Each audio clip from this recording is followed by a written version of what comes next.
Nagre-reels si Malabs. We're here at the airport. Medyo nahihiyan ako mag-vlog, my gosh. After 4 years, ayan, nakabalik na kami ulit dito sa international departure. Ay, hindi 4 years. Last travel namin, Korea. 6 years na ata, 7 years. Check muna natin yung luggages. Wala kaming extra luggage pag papunta, pero sa pagpabalik, ano kami ng extra. Ayan yung hand carry ni Malabs. Sa akin, umabot ng 7.4. So, kailangan kong i-transfer sa kanya yung iba.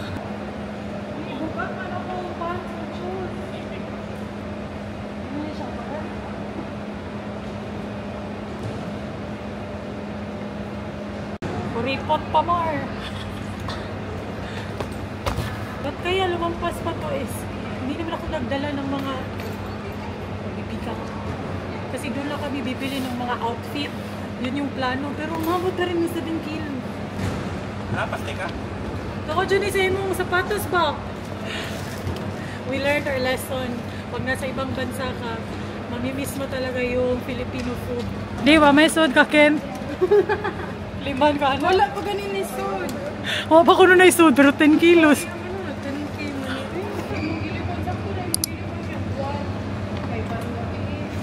Tuesday man ta. Wednesday, oy. Sobra.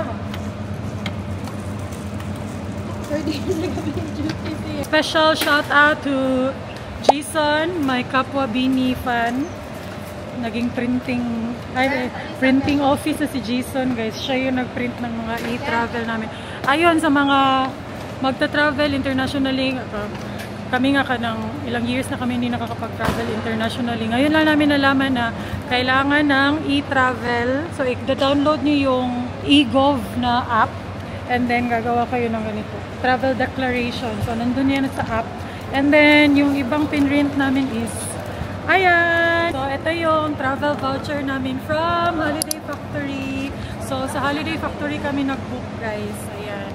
Holiday Factory Philippines. Sa kanila kami nag-book ng Bangkok package.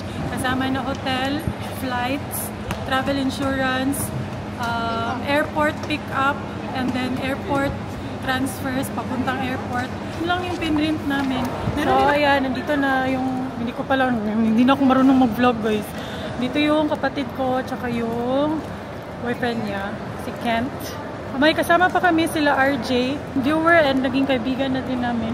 Kasama namin yung pamilya nila, pero galing pa sila Dumaguete. So, mauna na lang kami mag-check-in. Check-in po. Masas Glenn? Awas my loves, na busy siyang reels. Mau pag-sud na mag-airport na busy na siya. Para siya ka ng professional reels maker. Akala ko anong reels niya. Makawawan na day ko niya. Pinasayaw niya ako. Ito ilayin na, nabugo kay Muraga ano guys, tinikling? Muraga tinikling. Dili na, nagkas. Tapos na kaming mag-check-in. Ayan. Ang haba ng pila. Hinihintay lang namin yung mga kasama namin para sabay na sa immigration. Mayon sa amin, April's Fools? April's Fools or April's Fools? Kung sa man, June. Manami sa immigration. Pwede na ta mag-group pic. Actually, nag-group pic na June me. Wala, wow, tanawa sila, asa sila. Na sila sa Imnonon. Ang tanawa, di pa ko kaba mo gamit sa kong Osmo. So, pasensyaan nyo na nabuang na Osmo. So, ayan, after immigration, nandito kami sa mga boarding gates. Nagli-late dinner sila. Kasi, hindi pa sila nagdi-dinner. Galing pa sila, guys, Dumaguete. Mo nang jetlag pa sila. Na-jetlag sila. Sige na, thank you. 11:37. So, dito muna kami magtambay kasi 1:40 pa yung boarding namin and medyo natagalan kami sa immigration. Asa mas Glenn? Si Melas, natagalan siya sa immigration ng konti kasi tinanong siya about sa ano niya, certificate of employment. Wala siya, hindi siya nakahingi sa HR nila. Kasi akala niya okay lang wala. Pero buti na lang parang nag-okay lang dun sa ano. Parang time in, time out nila sa trabaho. Yung Sprout. So, tiningnan lang dun yung mga logins niya, kung anong oras yung shift niya, gano'n. So, ayun lang. And then, okay na. Sa akin naman, yung hiningi is yung clock, yung mga clock na bookings, tiningnan niya. And then, yung COR ko as vlogger, ayun, tiningnan niya din. Yun lang. Yun lang sa akin. Sa kanila, medyo madami ding tinanong kasi dahil sa nature of work, which is VA. Pero sa kanila, mas maano to, guys, mas maganda talaga yung family kasi sila, mabilis lang sila, diretso-diretso. Ayan, ayan na yung ano. May, kumusta ko na yung immigration, May? Ha? Kumusta ko na yung ano? Hapit na. Hapit na. Nya, siya pa dyan nag-initiate og picture-picture dito sa gawa sa immigration niya. Siya di ay mahunong dito. Fasting ko eh. Fast eating. Fast eating diet ra ginagawa. So no coffee lang, parang katulog pa rin ako sa ano, pero plan. Oo, kana pud ako. Pero karon Gamis ba? Dili no coffee. Gamis. Lagi ka tong melatonin. Duhaon nimo. Sakto rin ako usap. Nakatulog na sila ito. Manang ka Ako sa ko sa sala ko. katong paghihatag ni Prince. Oh, bato niya. 10 Kasi milligrams. effective kayo tong melatonin ni Prince sa healthy option.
Loyan yung mag-download.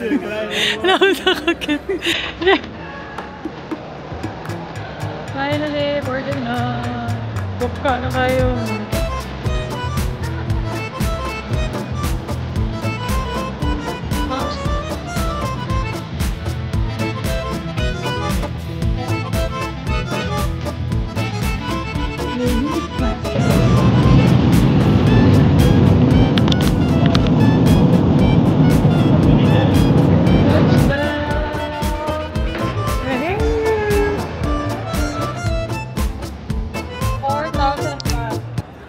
Sige, mathematician.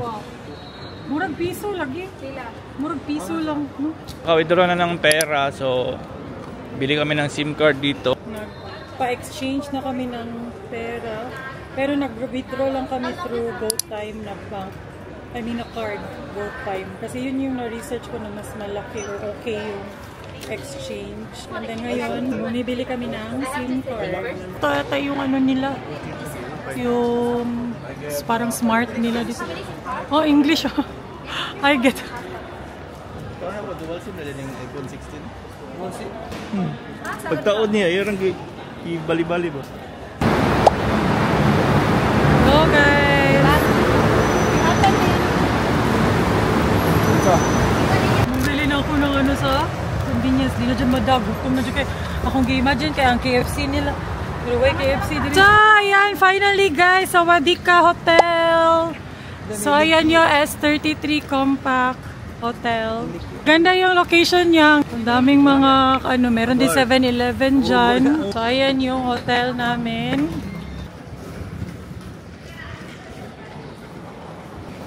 Hi, Dara. Ayan. Magtatanong muna kami kung possible mag-early check-in. Pero I don't think so kasi sobrang aga pa. Sa Wadika, alas 8 pa kasi. Guys, nakapag-check-in na kami. Buti na lang mabait yung ano, reception doon. Nihangyo ko nga ka ng... Kasi nihangyo eh. nga pwede ba makapag-check-in ng maaga kahit isang room lang para sa mga gamit namin. And ayun, pinayagan kami pero 11 AM pa. And ano naman oras? 1 hour behind man, no? So meron pa kaming few hours to spare before.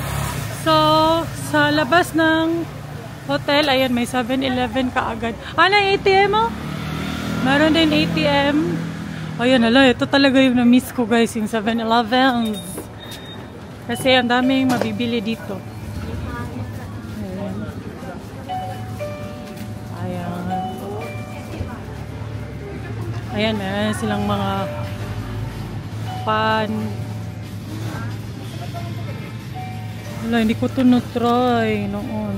May mga cake dito. Diba? Di, nag-vlog na ko eh. Magkuhan ako milk tea. Ikuha na ko barangay, ATM. Pero sa una, kay kuha na naman ito dispenser. Ay, pagbuot, uy. Kadarapi.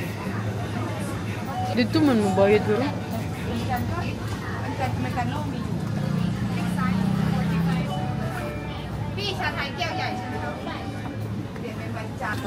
Naman mo hatag na ako tanan 500. Okay lang sa day. Kapton ka. Sakto ba?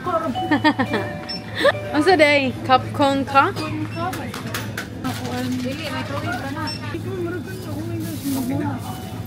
Kapkon ka. Kapkon ko di oy. Awon sa di ay. Ito breakfast. Kana. Street food. Ayan, nasa tapat lang talaga ng hotel namin. Parang kamote. Kamote. Ayan, kamote. Ayan, sir, kita dito ang chicken. Alam, murag lamay lagi na. Lamay, Ken? Lamay churro. Do you accept peso? Murag pwede na ni sa ato bawnon sa hotel ba? O, gari ko lang ito kapatagpay. Apili ko wing be usa mangkay. Hindi naman yung 500. O sige, nakoy 20 para ididak-didak na. Kaya ikaw mo mas clean ako galing na. Kasi tingnan nyo lang eh. Yung pahay na. Wing? Wing. This is new.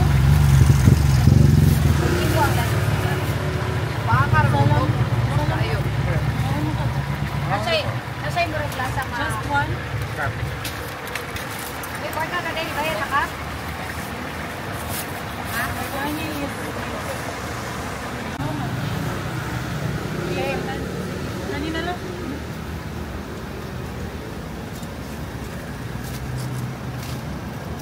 Palitan na ito si Kuya.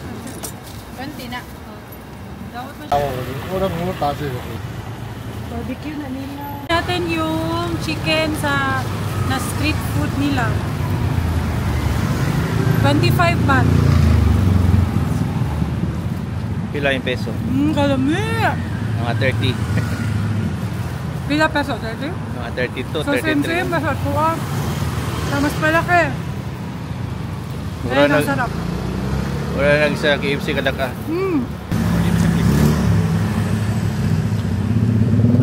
Lami, oy.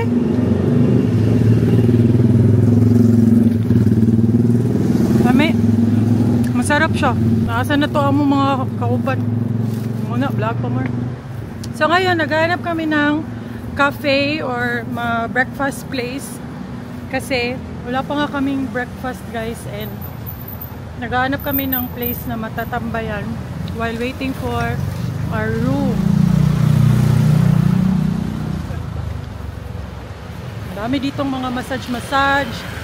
Tapos nasa labas lang siya ng hotel namin. Ayan.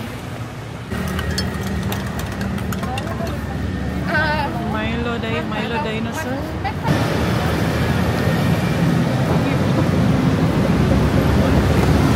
Ano ginagawa yung palit?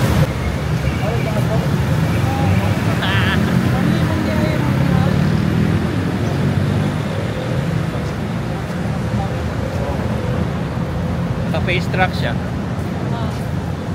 Ay ko nalaman, late pala para sa atin, late na nag-open yung mga malls nila dito. Either 10 AM or 11 AM. Kaya ayan, hanap na lang kami ng iba kasi sarado pa yung mga mall. Hindi pa pwedeng makapasok. Ang ganda no kasi yung mga trabahante nila 10 AM papapasok, di ba? Ayun guys, update. Nandito kami ulit sa 7-Eleven kasi ayun nga, close pa yung mga tindahan and nagugutom na talaga kami. So dito na lang kami sa 7-Eleven bumili ng mga food na may rice kasi meron silang mga meals dito. Tulad ng mga ganito. And mura lang din. Ayan, 42 baht lang to. So mga less than 100. So, if on a budget kayo, pag nag-Thailand, pwede kayo sa 7-Eleven maghanap ng mga food. Ito nga yung pinili ko kasi medyo busog na ako. Ayan, ano lang siya? Grilled pork with sticky rice. Ganyan siya.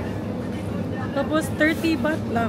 Kasi ito lang yung open. Most of the restaurants pala, mga 10 or 11 pa mag-open. Or yung iba sa gabi pa. And, madami din sila dito mga dessert na wala sa 7-Eleven sa Pilipinas. Ayan, tingnan nyo. Meron nga ano dito, oh. Molten cake. Lava cake. Ayan. May mga special cake talaga, oh. Oh, ayan.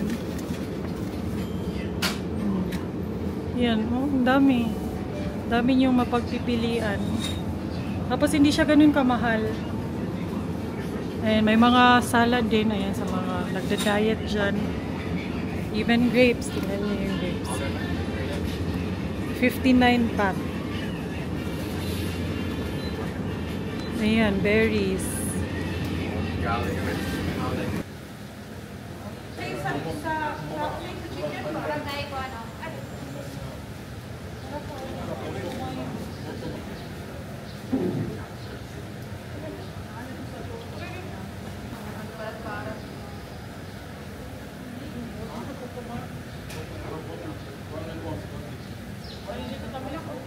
So, ayan. May kasama sticky rice. Yung pork. Ito lahat 60 baht.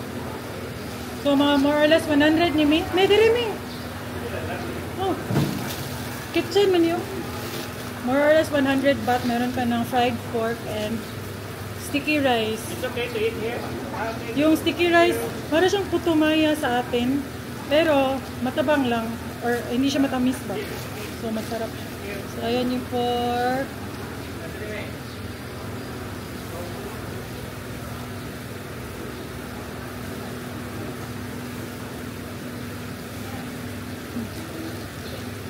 Masarap naman. Ano, pareho sa glasa. Ano naman good? Di na, kanang ako naamit ako ng isa na flavor. Hindi na siya. Mami, man good. Lamihan ko sa sticky rice. Alimuot ta eh. Bigyan order ko pala sa 7-Eleven.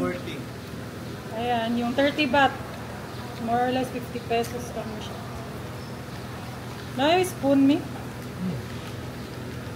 Dapat kayo wala ko ni palit ng sticky rice.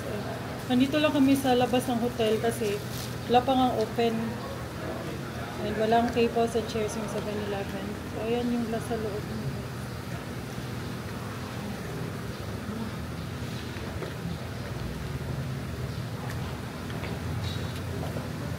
Sticky rice.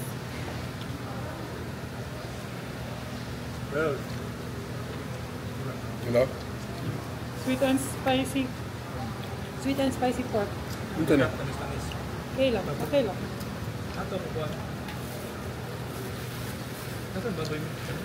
Yeah, okay lang. Okay na for 30 baht. Gusto na ako. Pasinta? Mga more or less 50. Or 60. Again, ito yung hotel namin guys. Sukhumvit 33. Ito yung pinakamurang hotel na mapipili nyo sa Holiday Factory. 3-star hotel siya. So walang pool. Yung 4-star and 5-star ata yung may pool. Pero okay na, decent na. Tapos maganda din kasi yung location niya. Sa labas ang dami ng mabibiling pagkain. Malapit lang din sa mga coffee shops.